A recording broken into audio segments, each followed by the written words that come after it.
going to conferences all the time is the main driver for progress in your skill set and also your relationship, and basically any professional can become a better professional by attending conferences. It's not the standard, okay? It's a movie theater, but the visual is great and the sound is great, and I've seen a lot of room and space, and I think it's organized well. Seeing all the people here today and they're excited about stuff, and you can see the energy and the desire to learn and do new things. And I was positively surprised about the depth, the technical depth of the sessions, and how that makes the tester part of the team.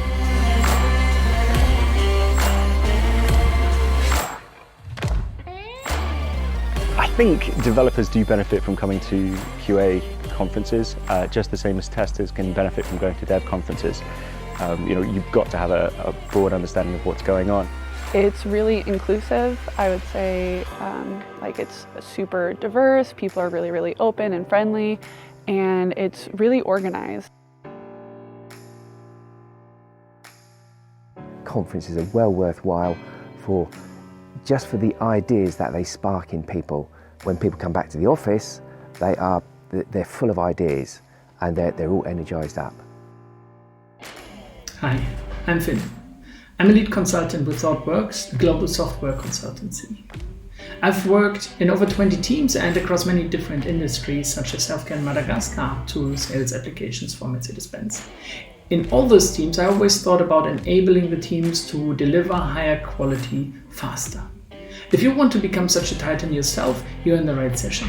Lean back and enjoy and learn about a fast-paced, high-quality environment wrapped into some ancient history. Enjoy!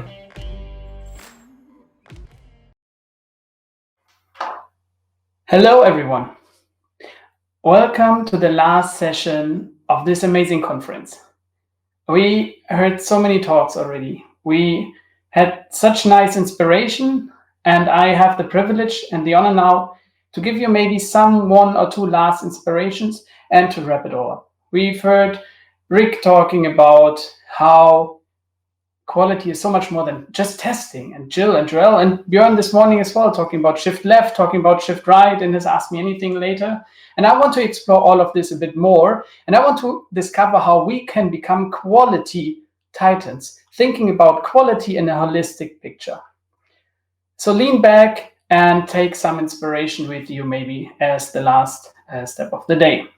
And I want to start by looking into the tale of an old god. So you see Prometheus here, and Prometheus was chained to a mountain after he gave the fire to the humans.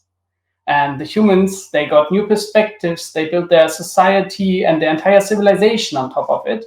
And on a much, much larger, smaller scale, we want to have a look into the fire as well today, and have a look into this perspective of how much quality do I want? How much quality is enough? How much quality is good? Because there's usually this fight of business people and quality people saying, we want to go fast, fast, fast. We want to deliver features. And then there are the QAs who say, it has to be good. It has to be good. So where's the balance? There's always some compromise that we are finding. And I want to talk about this balance. And I want to start with it, actually. So here comes the fire. This is what I want to look at. We have some maximum capacity in the team that we can work with. And we can either work fast, deliver fast, the red part, or we can deliver quality, that's the yellow part. And then on the x-axis, we are looking at the lifetime of a typical entire product, not just a story. So we have an idea of what's the next coolest feature, and we want to test that idea.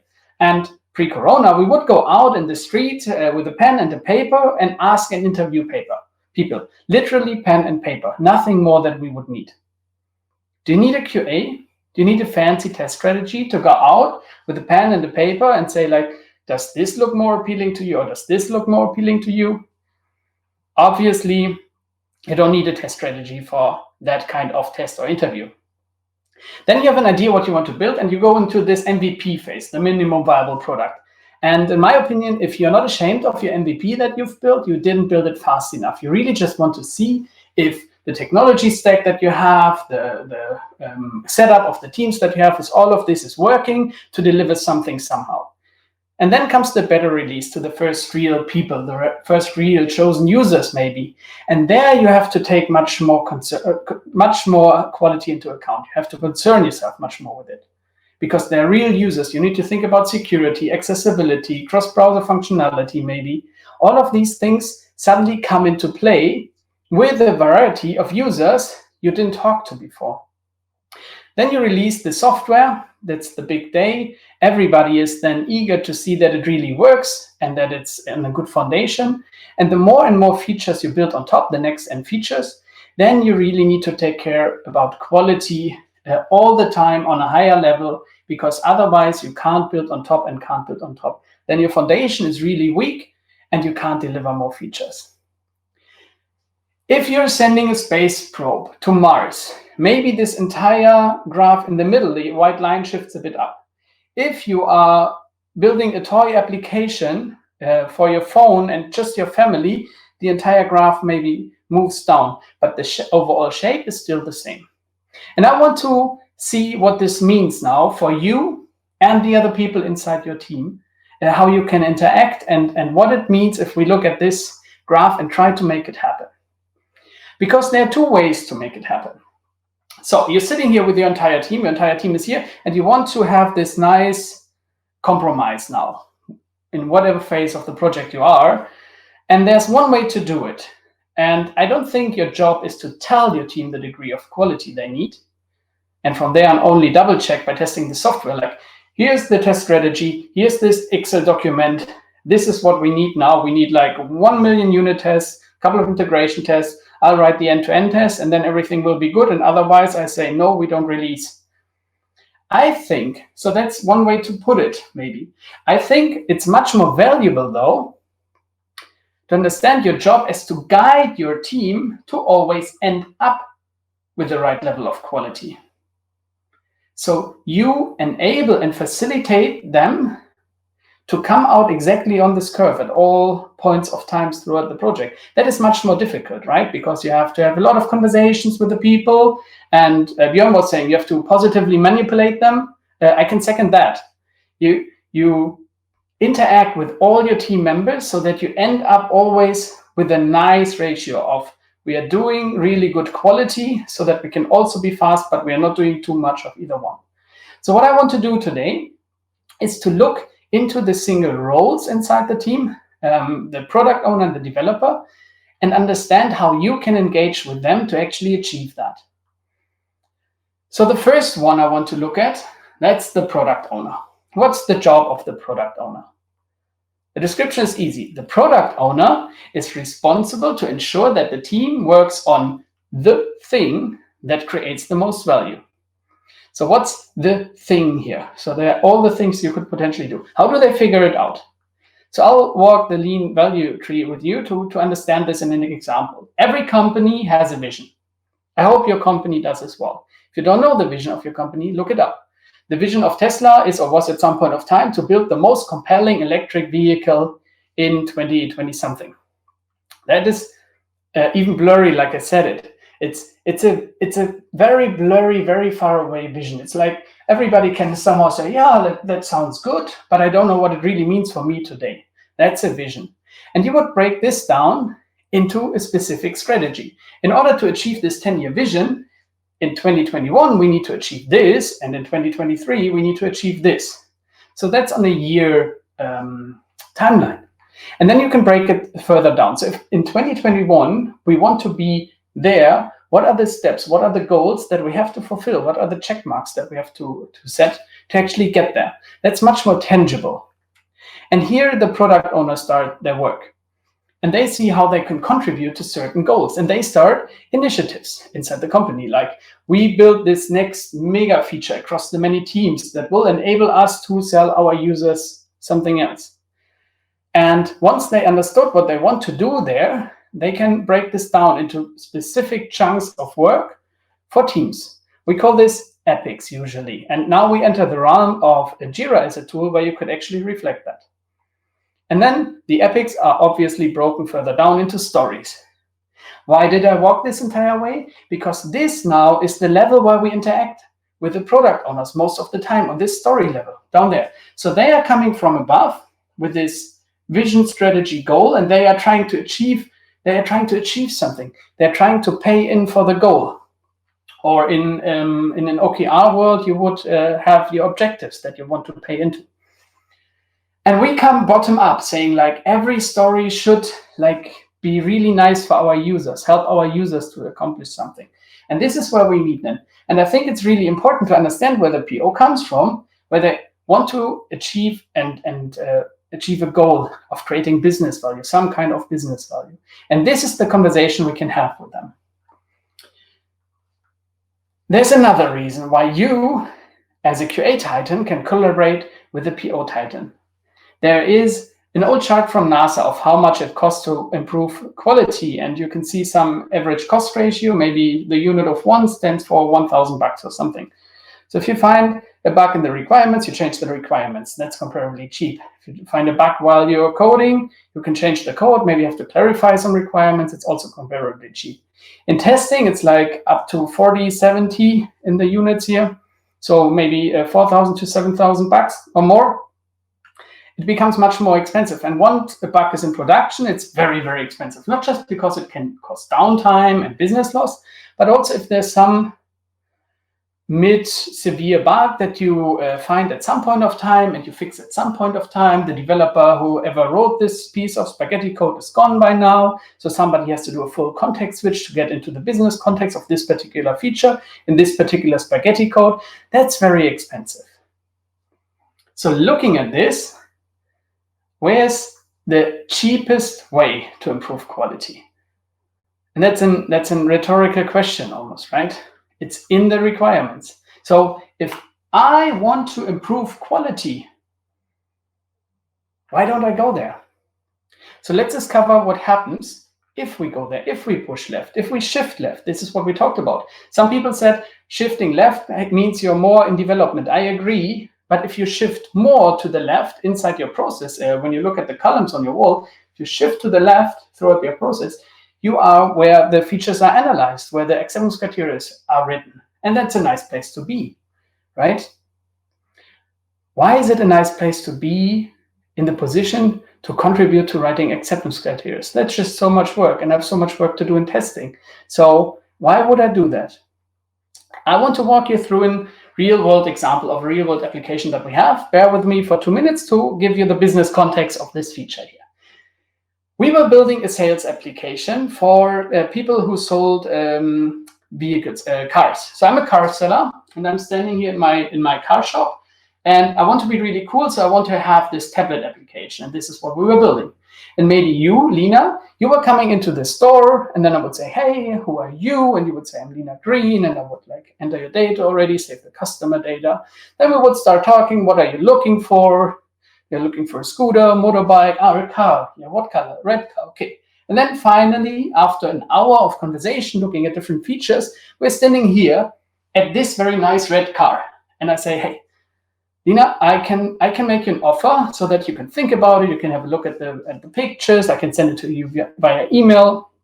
Until we built this software, the salespeople always had to print on paper still. So this was cool, new. We could send emails. However, after this 1 hour of walking through the shop, maybe I didn't want to sellotape you. In the middle, you can see the message.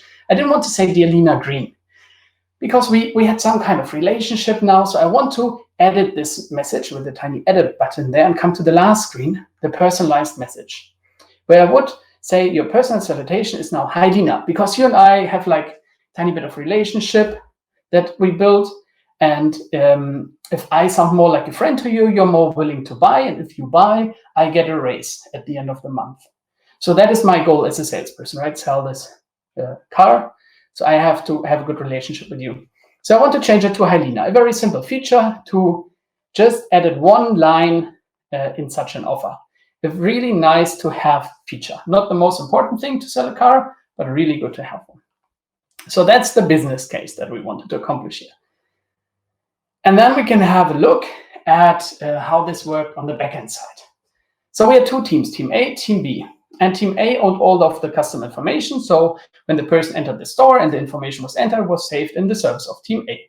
some point of time when team B would need this information to put together this offer, would be going to the other service. Team B would bring all this information to the front end. If the salesperson would want to change it, request to the back end, form comes up with all the data. Data is edited by the salesperson and saved, going back to the service, and eventually at some point of time, saved back to team A.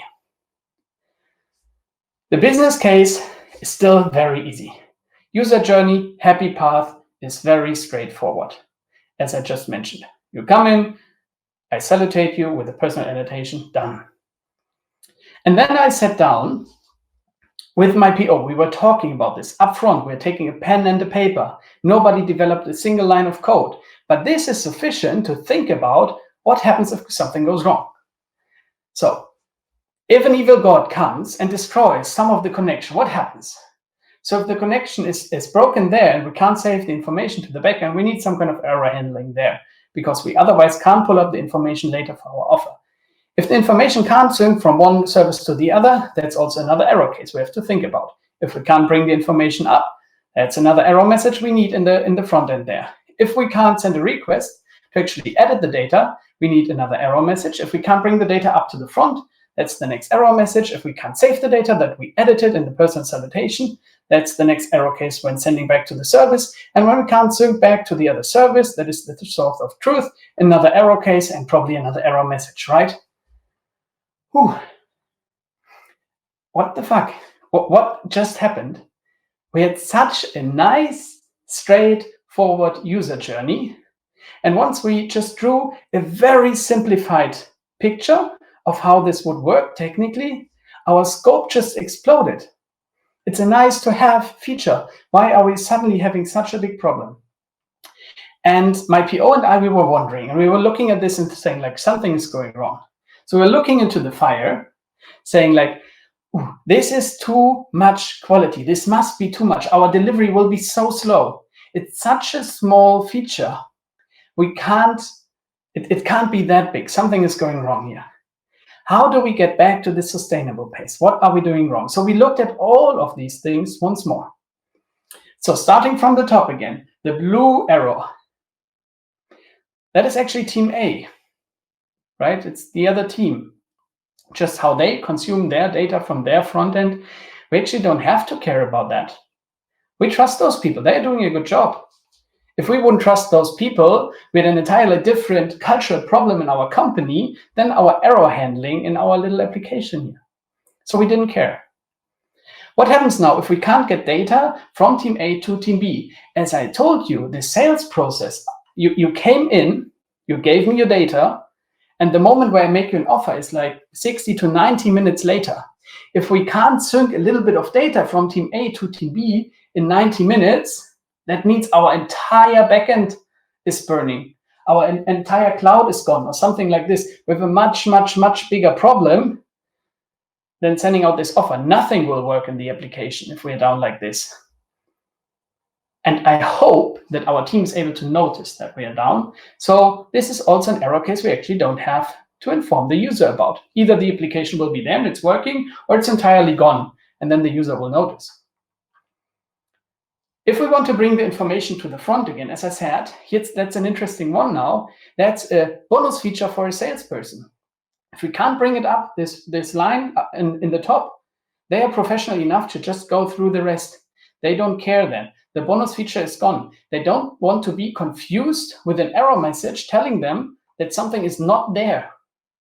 There's no call for action for them anyway. There's nothing they can do. It's just not there in the very moment. So they rather prefer to not be confused with an error message, just not there, and they'll just go on. So also there, we found out after talking to the people that we were building it for that we didn't need it.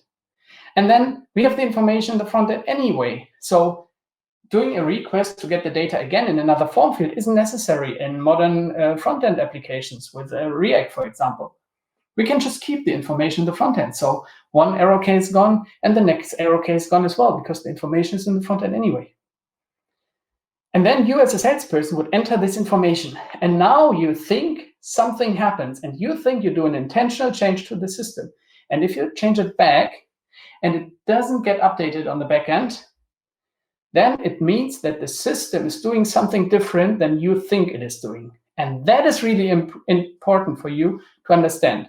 So for this case, we would give you an error message and saying, we couldn't update this. You can now try again, or you just go on with the standard salutation.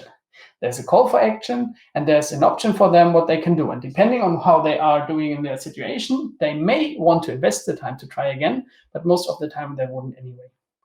So that's actually an error case. And syncing the data back to Team ACE, the source of truth, has to happen within the next 1 to 2 years, because that's the cadence of how often people buy cars, if they buy cars often. Same story, if we can't get the data back inside 1 year, we definitely don't need to inform the user somewhere in this application. So now we reduced all of these error cases to just one that was really relevant. And that is the takeaway from this entire story. And it's a very important takeaway. Collaborating with your product owner helps you to identify the business relevant sad paths. We're usually only talking about happy paths. Yeah? And to disregard the irrelevant ones. I put it in brackets, but somehow it's the most important thing here. Disregard the irrelevant sad paths. If there's no business value in a sad path, why do you care?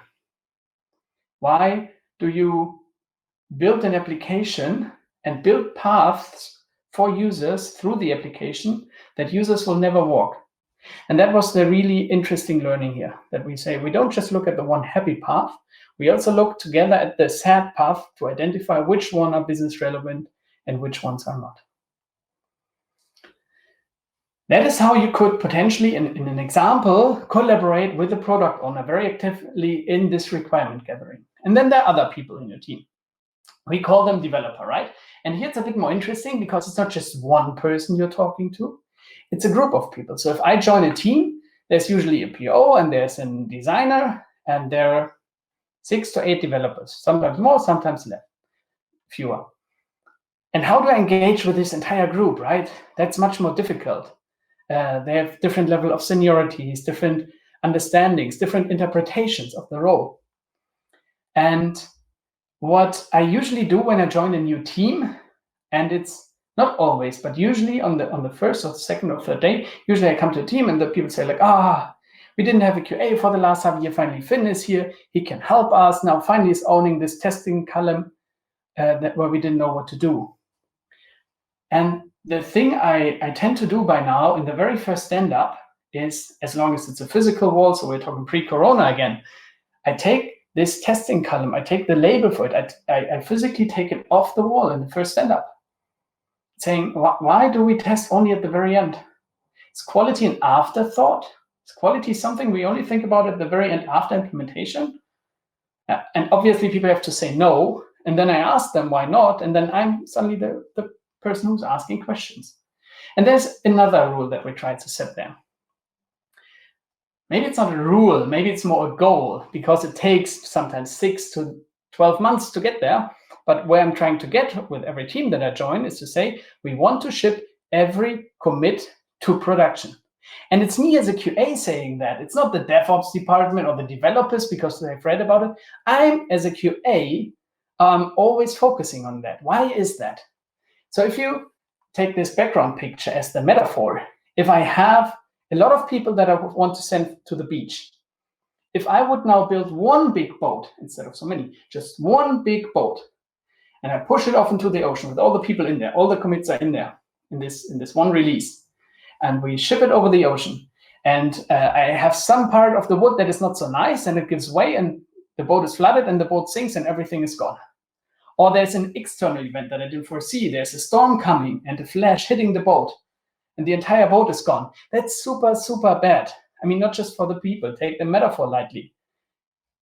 If I have many boats, many commits like this, or many releases, many boats equal many releases with just a few commits, just a few people in each boat, and one of those boats is sinking, or one of those boats is hit by lightning, the overall impact is so much smaller. And what does impact actually mean? Impact means production goes down. I have a severe bug. People can't buy in my e-commerce shop. I can't sell a car anymore. This is bad impact, right? And I am the one in the team who knows best how to have good quality. So this is my motivation. I say, I want to have good quality. So for whatever we ship to production, I want to be sure that it's so small that it can never ever break something big. So this is where we go. And when I suggest this the first time, it's usually after the first week when I join a new team, a lot of the developer faces are like pale, like, oof, really? No, but our pipeline isn't good enough. Our testing isn't good enough. And then it's suddenly like, a developer is telling me how they feel about testing. And that's great because we've inversed this relationship. I'm not nagging them saying like, oh, the test coverage is not good enough. Oh, I found so many bugs again. I'm saying like, why don't we just put everything to production? They're saying, ooh, if this commit leaves my local machine, I'm not sure enough it's good enough. And that opens the entire world of talking about quality from a much earlier point of time. There are also some people who say, then we have to do permanent rollbacks. No, of course not. We never do rollbacks once we ship every commit to production. We just go forward, as a small disclaimer. So how does the collaboration of the Titan of the QA, that is you, and the developer, the other Titan, look like then? If you have such a setup where you would say developers engage with you, developers come to you and ask you whether their stuff that they build is good enough to automatically go to production now through the pipeline. And when we look at the pipeline, we basically also look at our testing strategy. Everything is automated at some point of time, and this is the long journey. It takes sometimes 9 months, 12 months to get there. But then we have a pipeline that is testing something, and it's testing our backend architecture most of the time. How does a backend architecture look like? If you look into the documentation of your team, it looks like this. 2 databases, few services, external party. They all make up the entire web page. Documentation is usually outdated. Pictures are oversimplified. A backend architecture looks much more like this.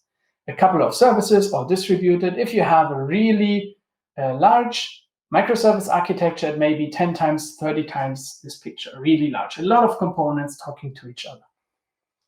And what many people do when they think testing now, then they are thinking, I just go to the browser and I see if the entire box behaves as I expected. Right? That's the end-to-end test. That's a big, fat layer, like a full container you put on top. In automation, it's also the most fragile, the most cost-intensive, hard to maintain, hard to write, needs often an entirely new stack of technology. It's a really, really expensive thing. Why don't we use it so much? I think we use it so much because it's conceptually easy. I just say, I don't care what's below the browser. It's a black box. I never, ever open it because then I'm spoiled in my end-to-end testing. So I just do this end-to-end test. And then you have your regression suite that is running for 24, 28 hours, maybe 3 days over the weekend. And then you have your results. And then you see like, out of my 17,000 test cases, those 50, they are red all the time. I always know that they will turn red anyway, so I ignore them already. And that's one of the smells for me usually when I come to teams, when they say, we have this 18 tests and the one is always failing, but we know it's failing, we ignore it. And what is it good for? So looking into the fire again, what is going on here? We are, while the entire developing, not caring too much about quality, and then suddenly with this big regression test suite towards a release, we have a lot of focus suddenly on quality, and that goes up and down and up and down and up and down all the time. And that's just not sustainable. That's stressful for the testers whenever the next release comes, and it's frustrating for the developers because they get the feedback only when we focus on quality. So what can you do instead, together with the developers, to get to this sustainable pace? Looking at this picture again, what developers are good at is to write, usually, in my experience, and in the companies that I work in, the developers are really strong in test-driven development and such stuff. So they can usually make sure that their smallest units are working, the blue boxes. Those tiny services are working. They're sometimes even writing API tests for it, so all of this is working. But it's really difficult, also because very often one blue box represents one team in your company, is to test those interactions between them, those yellow things. How do you test one blue box together with another, ignoring all the rest? Talking consumer tests for contracts or for events. Events super difficult because asynchronous communication. How do you do this? Suddenly it becomes very, very complicated to get this going and this conversation started. You need a lot of DevOps knowledge to actually make this happen across teams' pipelines. However, if you achieve this together with your developers, then you just need a very thin layer of end-to-end tests around this macro architecture. So I'm advocating for nothing but the good old testing pyramid on a macro architecture level. And this is where the value lies if you engage with the developers. If you pair on this, that's really great. The developers bring knowledge about coding. I don't have that. I'm changing my project every year, and I usually come to a new programming language as well. No way I can learn the fundamentals of it and all the testing framework. So the developers bring the coding experience, and I can conceptually translate this picture into what we need in our tech stack, in our architecture, in our team, with the next business feature that we're building. That is conceptually so hard to understand that it's a full day job for some days. And the developers bring the coding experience, so they write this 300 lines of codes, and I say, like, this assert that one thing is the other. That is the one line that I actually take care of, or see that we do this right. So takeaway, collaborating with your devs helps you to identify the weak spots in the software and fix them for all future times. I mean, the last bit is a bit of a fairy tale, but the very nice goal to have, that we never ever have to worry that this will break ever again, because our testing is so strong on such a low level that we're just doing fine. And then your collaboration with the titan of the PO and the developer, all of this is wrapped somehow. There's an XD as well, and maybe other people, and all of this is somehow wrapped into a team composition. So here's your team. How do you engage with this team? And I want to give you some inspiration as well with things that work well for me. See if they work well for you as well. So how do we do planning meetings? If we have a new feature coming in, or new bigger piece of scope in general, we plan a bit, like half an hour per week, I think it is. Maybe an hour every 2 weeks. So really, really short planning meetings. There's no way that we discuss all details of all the stories with the entire team. That is too much level of detail for any one person to hold while coding something completely different currently. So that's not useful for developers. Developers need to know the details of the thing they are working on.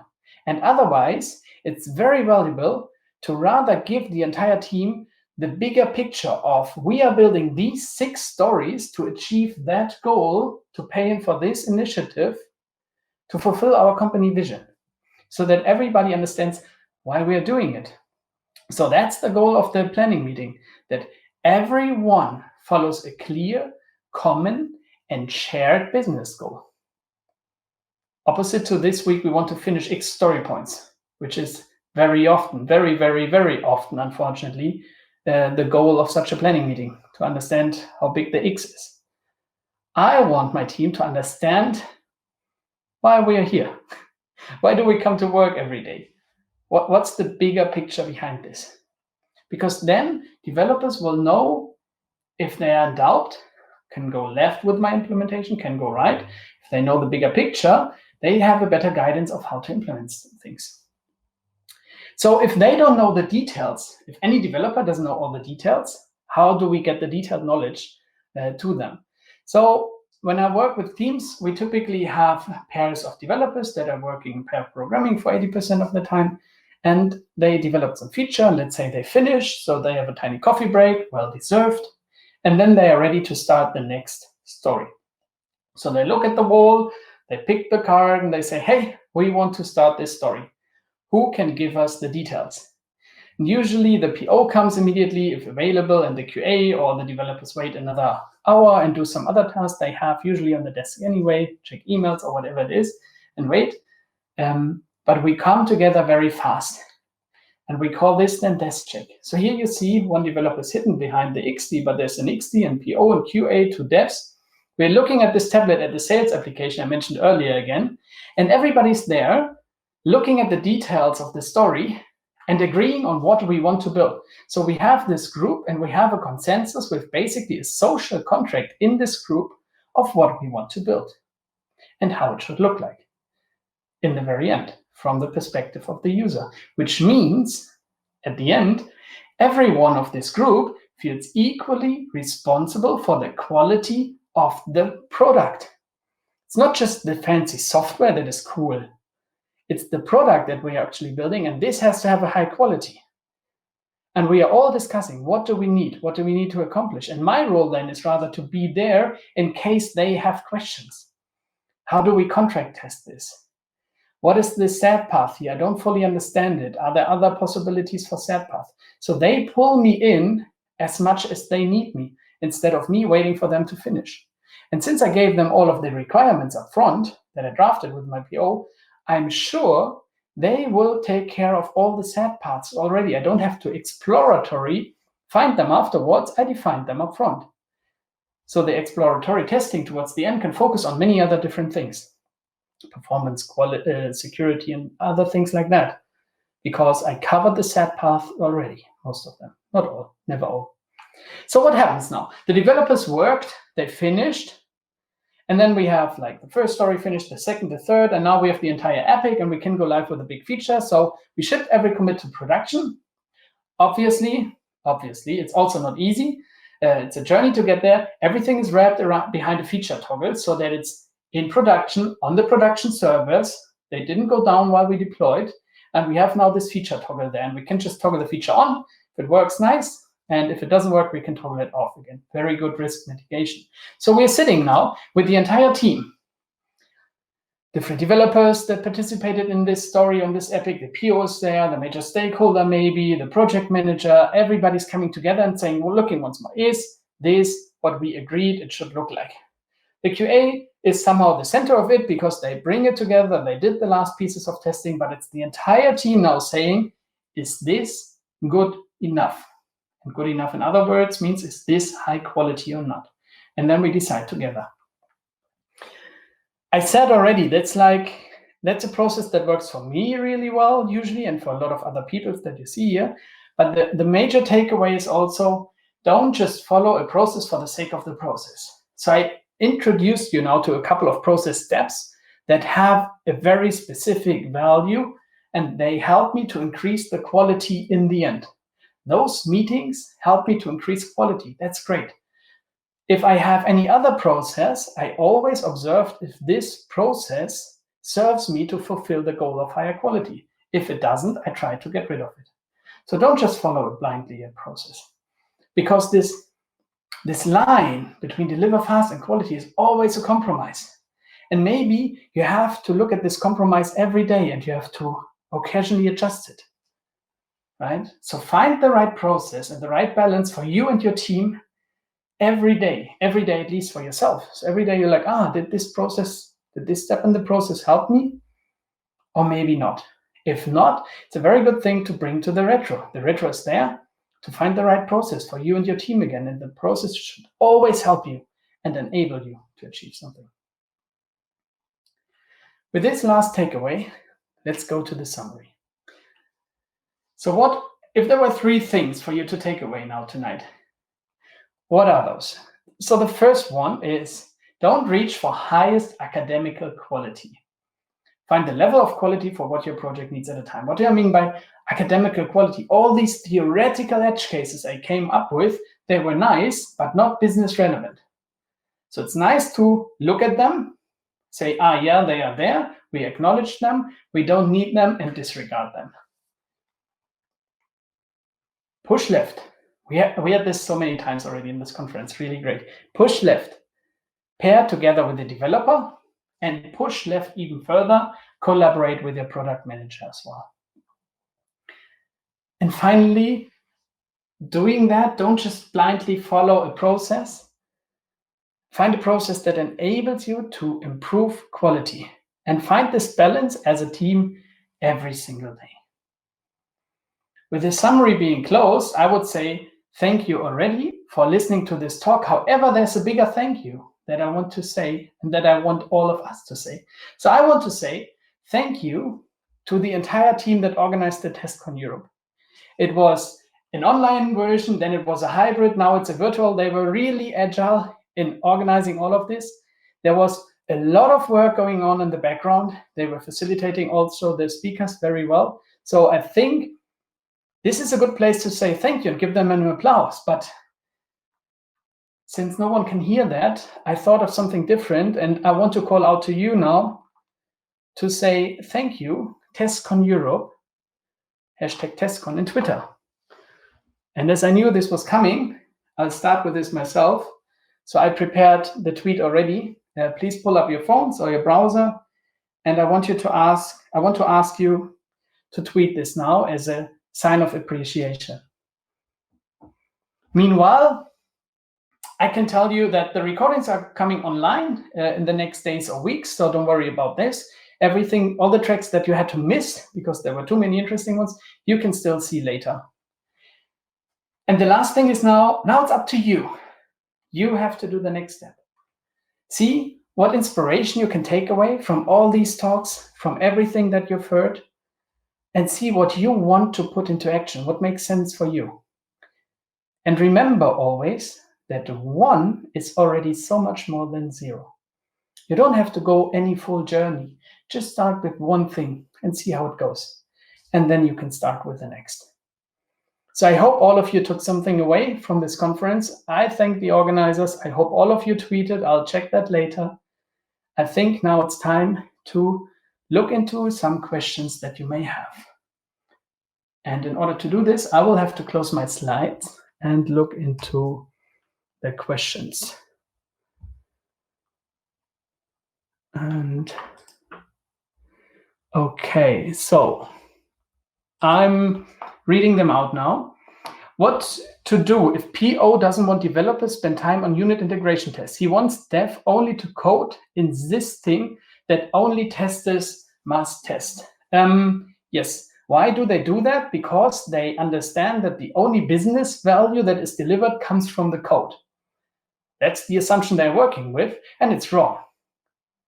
If the business value was only in the code, and the code was deployed and nobody tested it, the business value should be there, but it obviously isn't because things are not working and are breaking down. If you develop very nice code that is in production and your server goes down, there's 0 business value. So there's obviously business value in testing. Point that out. There are a million blogs about it, conference talk about it. Understand the language of your specific PO, their pain, their understanding of this, and show them how testing brings the business value they actually want to deliver faster to production. I know that this is a very fluffy answer. I can also tell you that it's a journey of a year with this person. And I'm so fluffy on this topic because it depends on the context of this very person and the company and everything. You have to understand, this is why I looked so much at where does the PO come from. You have to understand their perspective and engage in their language because they don't understand your language. Otherwise, they wouldn't propose that only testers should test. The next question. How can you do planning if you don't know the estimate? Because how can you estimate if you don't know the details? We don't estimate. We just work as good as we can and as fast as we can. Every developer is fully committed to do the best job they can. That's the one part. So we don't need an estimate to understand how fast we are. If you look for this specific team that I have, this picture of the people sitting in the Fat Boys, that's also from this sales application. So all the stories tied together here. We measured how long we actually took to deliver a single story. And that was usually around 5 days or something, plus minus. And if you just take a huge amount of stories, some will be slower, some will be longer, but this big bunch of work, an initiative or an epic maybe, you can predict how long it will take. You don't have to estimate anymore. Because as long as the bunch of work is big enough, you can just do a mathematical average and predict that. And have then some, that was actually a cool tool to use, are Monte Carlo simulations for it, where you can have sophisticated simulations of how a couple of sprints could look like. I'll put on my headphones now to get some audio from the technicians as well to know how well I'm doing in time, because I can't track it anymore. So how can testers benefit from planning meetings if the stories being written are just one-liner with no details regarding, no, not at all. If the stories are one-liner, I'm the first to complain. I also admit that I didn't do a good job then. I should be somehow in the story writing process so that I can make sure that the requirements are good. Otherwise, I would go to my PO, and I would be the first. I am the first. My current team has a lot of pain with me, because in the planning meetings that we have that are a bit longer currently, I'm always complaining about the stories. And I'm doing this for 8 weeks now. So slowly the stories start to get better. How can this is also amazing presentation. Thank you for the feedback. Very nice. Sometimes approaches of PO and delivery teams are different. How to get balance between need to deliver as much as possible and need to upskill team support? Upskill team support probably goes into this bucket of quality, but very long term, right? That's even more difficult to point out the value there. Where did it go here? How to get the balance between need to deliver as much as possible. I think it somehow has a similar distribution over time. So in the beginning, you need to get out something fast, because otherwise you just miss market and you don't even know if it works. And then I think you have to have an agreement up front. So we start fast in the beginning of the project, but we need upskilling, because otherwise we aren't able to deliver. It's a lot of difficult conversations to have. Okay, I just see we are out of time officially, but also a few minutes longer are okay. However, that was the last upvoted question. So the next ones are questions from individual people. So maybe I can invite you to the Q&A in the link that you find below the talk right now. I'll join you there in about a minute as well. Thank you again for joining, everyone. Thank you for joining the entire conference, and thank you to the organizers for organizing it. Have a wonderful evening, and see you in the Q&A in a minute.